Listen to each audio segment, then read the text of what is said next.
कानी बहू। किशोरी लाल जी के बेटे राघव की शादी की बात जगह जगह चल रही थी, लेकिन किशोरी लाल जी को कोई लड़की पसंद ही नहीं आती थी।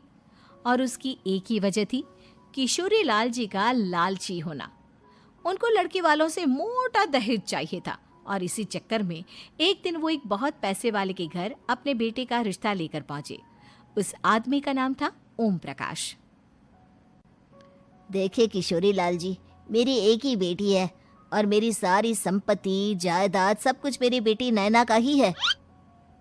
पापा, नाम से लगता है बहुत खूबसूरत होगी। कितना अच्छा नाम है ना, नैना। ओ, वैसे बात तो सही है आपकी। अब इतना पैसा है, जमीन जायदाद है, इकलौती बेटी, आप भी क्या करेंगे? सब कुछ उसे ही देंगे ना। बिल्कुल ठीक पहचाना आपने। बस बेटी की शादी और सारी जायदाद उसके नाम। पापा, बिना देखे हाँ कर दीजिए ना। इतना अच्छा रिश्ता फिर कहाँ मिलेगा? माला माल हो जाएंगे हम। मैं अपनी बेटी को बुलाता हूँ। अरे नहीं नहीं नहीं नहीं, आपकी बेटी का नाम नैना है, सुनकर ही लगता है बहुत सुंदर होगी। रहने दीजिए अंकल, मैं तो आपकी बेटी के नाम से ही इतना खुश हो गया हूँ कि उसे बिना देखे शादी करने को तैयार हूँ। अब तो मैं उसका चेहरा सीधे शादी के बाद ही देखूंगा। और इस तरह राघव नैना का चेहरा नहीं देखता और उससे शादी कर लेता है। शादी के बाद अपनी सुहाग रात पर जब राघव नैना का घूंघट उठाकर देखता है तो नैना की आंखें बंद थी। कितनी खूबसूरत हो तुम नैना, जरा अपनी आंखें खोलकर मेरी तरफ देखो तो सही। नहीं, मुझे शर्म आती है। अरे, मैंने तुम्हें शादी से पहले भी नहीं देखा, और अब अगर तुम आंखें खोलकर मुझे देखोगी भी नहीं तो मुझे अच्छा कैसे लगेगा? इससे पहले कि नैना अपनी आंखें खोलकर राघव की तरफ देखती, अचानक से लाइट चली गई और राघव नैना को पूरी तरह से देख भी नहीं पाया। अगली सुबह नैना राघव के लिए नाश्ता बनाकर लेकर आई। अरे ये क्या, आधा पराठा सीका हुआ है और आधा बिल्कुल कच्चा। ये तुमने क्या किया नैना? बहू, तुमने क्या आधा पराठा तवे से नीचे लटका कर रखा था, जो आधा सिका है और आधा कच्चा? मुझे जितना दिखेगा उतना ही तो सीखूंगी ना पापा जी। जहाँ जहाँ मुझे नजर आ रहा था वहाँ मैंने सीख लिया, जहाँ जहाँ नहीं दिखा वहाँ कच्चा रह गया होगा। इसका क्या मतलब है? ये कैसा मजाक कर रही है तुम? अरे बहू, तुमने इतना लंबा घूंघट क्यों लगाया हुआ है? देखो, हमारे घर में बहुओं को बेटी की तरह रखा जाता है, और फिर तुम तो इतना सारा माल लेकर आई हो। देखो, ये घूंघट डालकर रखने की कोई ज़रूरत नहीं है।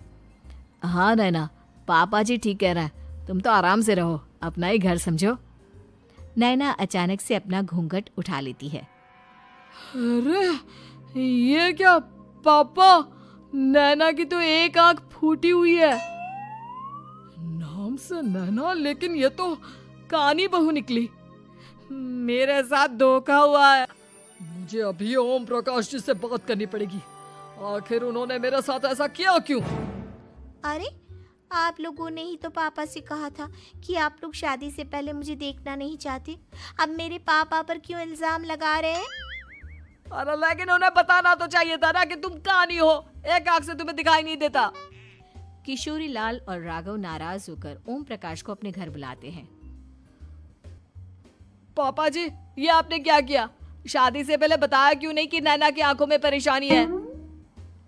अरे, आप ही ने तो लड़की देखने से मना कर दिया था। और लेकिन आप बता तो सकते थे। आपको तो हमारी बेटी की प्रॉपर्टी चाहिए थी, वो भी पूरी की पूरी। अब क्या हुआ अगर उसे आधा दिखाई देता है? प्रॉपर्टी तो आपको पूरी मिल गई ना। और ये क्या बात हुई? मेरी शादी प्रॉपर्टी से नहीं, आपकी बेटी से हुई है।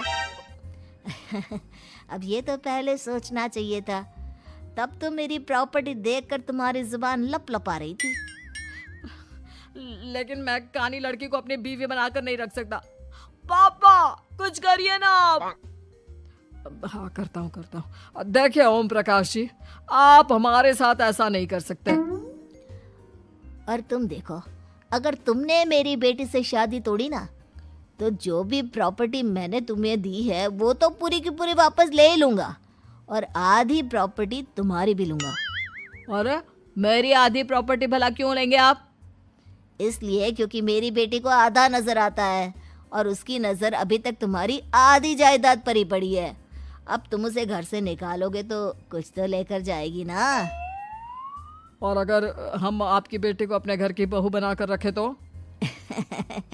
तो तुम्हारी पूरी प्रॉपर्टी तुम्हारी ही रहेगी और जो मैंने तुम्हें दिया है ना उसमें से बस मैं आधा लेकर जाऊंगा। अरे लेकिन अब आप अपनी दी हुई प्रॉपर्टी में से आधी वापस क्यों लेकर जाएंगे? अगर मैं आपकी बेटी को अपनी पत्नी बनाकर रखने को तैयार हूं तो? इसलिए ताकि भविष्य में अगर तुम मेरी बेटी को धोखा दो तो उसके पास कुछ तो रहे जो पति का हो।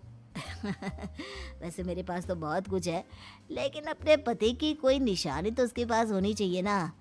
अब अगर तुमने मेरी बेटी को कहानी कहा तो तुम्हें प्रॉपर्टी भी कहानी ही मिलेगी, पूरी नहीं। जमाए राजा।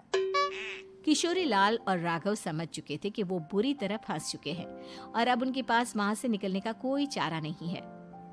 अब समझ में आया ना, लालच बुरी बला होती है। एक तो तुम्हें प्रॉपर्टी मिली, ऊपर से बीवी मिली, उसमें तुम्हें नखरे भी दिखाने हैं। आए बड़े, चुपचाप बैठो दोनों। कुछ दिनों के बाद नैना राघव की कार लेकर बाजार घूमने निकलती है और जब कार लेकर वापस आती है, ये क्या? एक तरफ से मेरी गाड़ी पूरी खराब हो चुकी है। लगता है तुमने मेरी गाड़ी को किसी दूसरी गाड़ी के साथ एक्सीडेंट किया है। अरे अरे, कितना बड़ा नुकसान कर दिया तुमने बहू। वो क्या है ना पापा जी, मुझे एक आंख से दिखाई नहीं दे रहा था, सामने से गाड़ी आ रही थी। मुझे तो सिर्फ आधा ही दिखाई दिया और वो गाड़ी मेरी कार से रगड़ते हुए निकल गई। अब मैं क्या करूं बताओ? आप इसे ठीक कराने के पैसे कौन देगा? तुम्हारे पापा। तुमने मुझसे इस तरह से बात की? अभी रुको। नैना राघव की शिकायत ओम प्रकाश को कर देती है। देखो राघव, अब जो मेरी आधी प्रॉपर्टी तुम्हारे पास थी ना उसमें से आधी और मैं लेकर जाऊंगा, क्योंकि तुमने मेरी बेटी को डांटा। अरे नहीं नहीं पापा जी, गलती हो गई, माफ कर दो। गलती की तो कोई गुंजाइश ही नहीं। अगली बार मेरी बेटी को डांटा तो बची हुई आधी में से आधी और ले जाऊंगा। लालच के चक्कर में हम दोनों ने बहुत बड़ी गलती कर दी बेटा। एक तो तुम्हें कानी बहू मिली और ऊपर से जो माल मिला वो भी काना। इस तरह राघव की हर एक गलती पर ओम प्रकाश उसकी प्रॉपर्टी का आधा आधा हिस्सा लेकर अपना सारा माल वापस ले गया और राघव को कानी बीवी से काम चलाना पड़ा।